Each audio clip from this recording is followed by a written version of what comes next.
Next, let's take a look at the record component type. So I'm going to click my little plus button over here, and then from my component type dropdown, I'm going to select record. In my component section here, if I click on the dropdown, you'll see that there are multiple different options from where in the system you can select those records.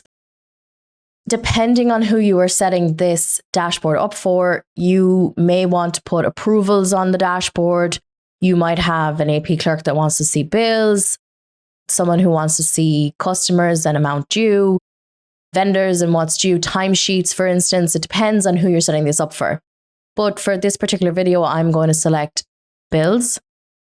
In the user view, you can choose a view that has been set up by that user, which already is going to have the filters applied. So let's say I put in my total paid here, you'll see that this whole section down here disappears.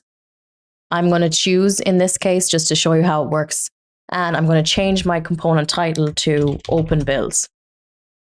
Your number of rows, you can decide how many you're going to put in. I'm just going to go with 25. And down here on my record details, you're going to want to select each field that you want listed on this record. You want to make sure it's checked off.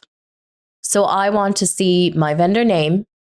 I want to see my date, the total transaction amount, and the state. And then I'm going to sort it by my date.